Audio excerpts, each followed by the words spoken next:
You see, if you're planning to move out, you should be somewhere financially. Either you're working gigs or you're working at a job. And today I'm here to help you get some work. I'm here to help you have some insight on the subject of getting some work, on the subject of getting paid. But first of all, I would like to thank every one of you that has been watching my videos. Many of you have been watching these videos of me documenting my life after I've moved out, and it seems to be resonating with many of you. That's why I'm continuing this endeavor to just put out more content on the subject. And today's topic is just like the starting point before you can even think of pack your bags and getting out of your parents' house. No. You have to first find work. You have to be financially savvy. You have to be financially stable before you can think of pursuing this journey. So that's exactly what I'm here to talk about today in this video. First thing is do your homework. Before you even try applying for jobs or looking for gigs, you have to have done your homework. Oftentimes people are complaining, oh, there are no jobs in Kampala. But it's because you just sat there waiting for a job to come to you. You expect a job to come to you. Seriously, put in the work, do something. The thing is that if you're putting in some effort to do research, you will find that there are job opportunities out there. A certain business or startup somewhere has a vacant position that is ready to be filled by you, but you have to be doing the research for you to find that job opportunity that is waiting you. Some businesses may seem to have everything under control and moving flawlessly, and yet they never meet their yearly goals or their 3-month goals because they lack a strong social media presence. You who is doing research, you can pick up on that and think out loud and say to yourself, I'm always on social media, busy scrolling. There are things that I like, there are things that I comment on, there are things that I share. And once you realize those habits of yours that you carry out while on social media, you can now analyze those businesses with a very small social media presence and see how you can help them get their content shared a lot more, get their content liked. Because if the content is liked a lot more, the algorithm can share the content to other potential viewers or get their content to get more comments, like to drive chat, to drive talk. With the example I've given, it properly aligns with the skill set that I've amassed over the years. But you sit down and search for the voids in companies or businesses that you can fill with your expertise. Even if you're not well versed with certain skills, as long as you have an idea of what to do right in a certain occupation, there's always something out there for every level of experience. I started working as a freelance videographer and photographer for some people before I could even know how to understand raw footage when taking photos or understand the rule of thirds when recording videos. But right now, those are things that I've picked up over time just working. Maybe the first jobs that I was doing were not earning me that much, but at least they allowed me to become well versed with my field. So even with my small level of experience, I was able to find some work that allowed me to start getting paid and allowed me to grow my skill set. Now I can charge a lot more knowing that I came from far, knowing that I learned over time and I've perfected my art, which is the same thing that you can do. So don't be afraid that, I'm not really good at this, or I'm just a starter in this. I can't really offer this company, or I can't really offer this startup this skill set. Yes, you can. You can offer them that skill set. If they're failing to get people to occupy the vacancy that they have, you can come and fill it in. Yes, you may be lacking somewhere, but slowly by slowly you'll catch up. And as long as you believe in yourself and trust in yourself, slowly by slowly you'll catch up. And once you catch up, you'll do a great job, and over time you'll start getting paid a lot more money. So make a list of the jobs you're interested in and the skills they require. And if you don't have all the skills, no worries, we'll talk about that in a bit. For now, just be clear on what's out there and what excites you. This means be in the know, bro. Just be in the know. Now, the second step is to level up your skill set. The truth is that the job market is very, very competitive. There's no lie. It's very, very competitive, especially if you're in an African country, if you're in Uganda to be specific. But the good news is that the resources to learn these skills are free. Take YouTube for example. Bro, there is someone teaching something about something. Does that even make sense? There's someone teaching a lesson on something, be it cooking, be it coding, be it music, be it videography, content creation, whatever you're looking for, there's someone teaching something about that. You see, the key is to have so much dedication and curiosity, and that way you can definitely pick up a lot from YouTube. The only problem with YouTube for me is you're going to have to watch through a ton of videos before you can actually become good at your craft, and this requires a lot of patience. If you think you're just going to get everything at one go, you're not going to get everything at one go. You're going to just burn yourself out. I don't even know if it's burnout. You'll just get bored. Or if not, you'll just get bored. Because sitting down and watching a ton of videos, trying to learn things on YouTube requires patience. There's that kind of like burning thing that you feel. I don't even know how to explain it. There are just moments where I just feel so motivated, so hyped to take up content on a subject. Like when I get so interested, so invested in something, I want to go and I watch so many videos and I don't get bored.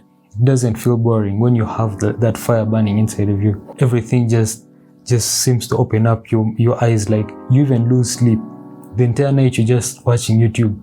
And what are you doing on YouTube? You're busy learning a skill set. You're busy watching tutorials on a certain subject. You have your laptop next to you. You're watching tutorials and tutorials. You're trying to crack this one thing that you've been hustling to get good at. And this is the thing, when you have that fire burning inside of you and you're busy watching through a ton of tutorials, you just tend to drown the entire world out. Like social media all of a sudden disappears. It's like the word social media has never existed in your vocabulary. You wake up, you're on YouTube, you're on this one thing, you're on accounting, you're busy trying to master accounting, you're busy trying to master Excel, just because you have the drive, you have the curiosity, you have that fire burning inside of you. If you don't have the fire burning inside of you, you're going to feel motivated to watch tutorials on anything. And now for those who don't have the patience and the time to watch through a ton of videos and try to figure out things on your own, because this is what they call self-taught, becoming self-taught. Watching a ton of videos, learning on your own, failing here, failing there, and trying to figure out things on your own. Like, okay, technically you're not figuring out things on your own because you're watching tutorials, you're following tutorials, but most of the times when you're watching tutorials, some of these people don't really cover up everything. There are things that they'll miss out, and you just have to like watch through so many videos so that you can pick up on so many different perspectives from so many different tutorials. That's how you get good. If you don't have the patience at the time to watch through a ton of videos and try to figure out things on your own and get self-taught on your own, you can purchase a course on the internet, or you can seek out a tutor. You can seek out someone and pay that person money so they can teach you everything they know.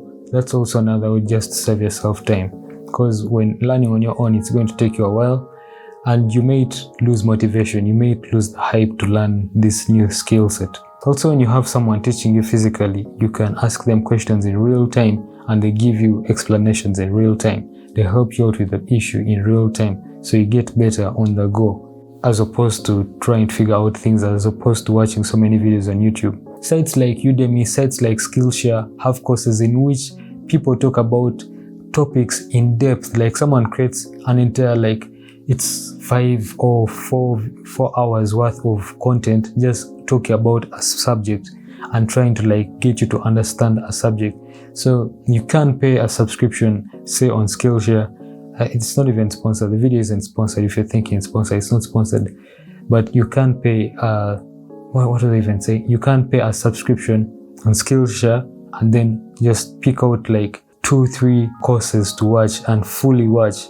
There's this thing about YouTube. When you're watching on YouTube, like you're watching this one tutorial like this, then you like slide up to look for what to watch next. You'll see other suggested videos, and when you see so many suggested videos, you may not know what to pick up on first, and it just dangles your head. It just disorganizes your head. After that, you just give up in a sense. Or if you don't give up, you miss out on something.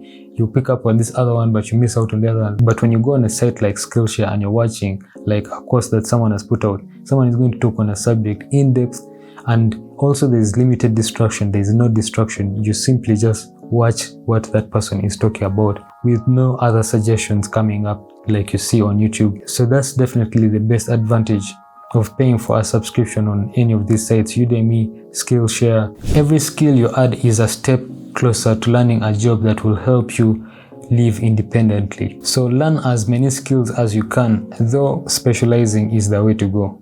But do learn as many skills as you can, because you never know where the income is going to come. You never know what you will be called for. I do so many things in my field, by the way. I can do photography, I can do videography, I do video editing, I do graphics, I do speaking, this right here, me speaking on camera, talking to people, this is also something. So one skill set can open up doors for so many things. I started out just trying to make YouTube videos and speaking on camera and talking about subjects, but now I know how to use a camera, I know how to take photos, record videos and all of that. So now I can get hired for any of the skills that I've mentioned, any of the things that I've mentioned, I can get hired for any of them. The next step is to create a killer online presence. The internet is here, take advantage of it. You can't just be scrolling on social media and think that's going to magically get you a job. No. The internet is here. Make yourself present on social media. Tailor your online presence for the jobs you're trying to apply to.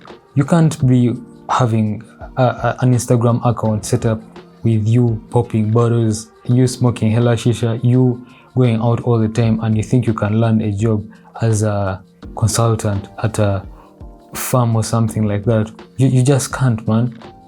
Like, what example are you trying to prove? You have to create a persona that fits the description of this job that you're trying to get. Set up your Instagram, your Facebook, your LinkedIn, especially LinkedIn, because LinkedIn is set around work, is set around businesses, I think, yeah, to fit the job description you're trying to get. The best way to get this right is to search for people in your desired job description, then try to mimic them. Now, like me, if I want to become, a good media personnel, a good speaker on screen, I can look at Vusi's social media and see how does he speak on camera, and then I try to emulate that. So I try to mimic what he's doing, and also the kind of pictures he posts, the places he visits, I try to mimic what I'm seeing. So it may not be entirely the same, but it will be relatable. Like when you see my page, okay, this guy is a public speaker. So you definitely have to pick up on that. You mimic people that you would like to become, you would like to be like. And it's very easy that way, because you don't have to think a lot about, what should I, how should I dress? What should I do to look professional?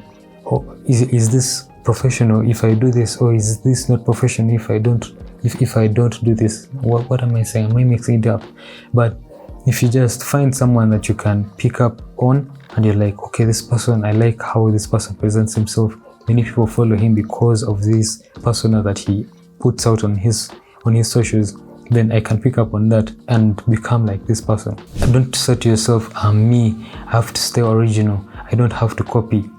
Bro, even if you're copying, you never get things entirely the same. This is that saying, is it copycats never learn? Yeah, copycats never learn. It's a true statement. You can try to copy someone, but you just won't be exactly like them. Over time, actually, as you're trying to emulate someone, you start discovering yourself, and then you find a way to create your own persona after the initial copying. Yeah, I feel so exhausted talking, man. But I hope you guys are learning something, man. And if you haven't yet subscribed, just subscribe, man. Just do me a favor, subscribe. If you haven't yet liked the video, like the video. It gives me motivation. It allows me to sit down and say, there's people who are actually waiting for me to drop content. So let me do my thing. Let me drop content. So definitely get subscribed and like the video. Moving on, start networking. Following up with your social media presence is networking. Even a simple comment or message can open up doors for you that you didn't expect to be opened up. Those people who you see on social media, they have a very strong social media presence, and you think they're unreachable, they're actually reachable. No jokes, they're actually reachable. It's just dependent on how you're reaching out to them. Some of you are reaching out to them with only your interests in mind. You just think about yourself and how you can, get some work from this person, but you're not looking at this person individually and trying to understand what interests do they have, or what's their background like. Just pick up on something that when you send them a message, it's easier for them to pay attention to you because you know them for who they are. For me, there's a creator I used to watch all his videos. Any video he drops, I watch until he was looking for someone to work alongside. And then I reached out, and it was funny. I reached out to this person on Instagram, no reply. Then I reached out on Twitter, then I reached out on Snapchat. I reached out everywhere, and finally he actually replied on Twitter. That was because I was I put in some effort. You may find that you have to reach out to this person on multiple social media accounts or multiple social media sites before you can actually get their attention. So Instagram may not work, Snapchat may not work, Facebook may work, or LinkedIn may work. You see, we fantasize about these extraordinary people and forget that they're just human like us. Send these people messages. Even when you go for networking events, walk to that person and introduce yourself. Let them get to know you. But also when you're approach them and state your case. Don't just approach them and say hi and stand there like a statue and expect them to figure out why you're in front of them. No, approach them, say hi, introduce yourself, tell them what you're into, state your case. Just state your case. Make it obvious that you're a videographer. Make it obvious that you're a photographer. Make it obvious that you're an accountant. That first impression will either make it easy for them to wave you by the side or actually pay attention to you and maybe offer you work if you're looking for work, and maybe refer you to someone who can offer you work. Like, just something may come up just based off your first impression. And then the last one is apply. Treat job hunting like a numbers game. The more you apply for jobs, the better chances you have to get a job. Now, me personally, I haven't really done that whole thing of applying for jobs. I'm just speaking on it because I've watched videos where people talk about how they were very, very focused on trying to land a job, that they sent so many applications, and it just made so much sense. So you apply to so many companies, to so many potential businesses, and eventually one or two of them will pick up, and you just have to just make a choice. But it all starts with applying for as many jobs as possible. You apply for as many jobs as possible, and that way you expand your possibility of getting hired. And when you land that first interview or that first job opening, celebrate, man, celebrate. You've earned it. You've put in the effort. As long as you put in the effort and apply for so many jobs, you'll get the job. Anyway, man, my time is running out. I think I've been recording for a long time. I need to cut this video short. I need to get done with this recording. Thank you all for watching. Like, subscribe, and I'll catch you next time.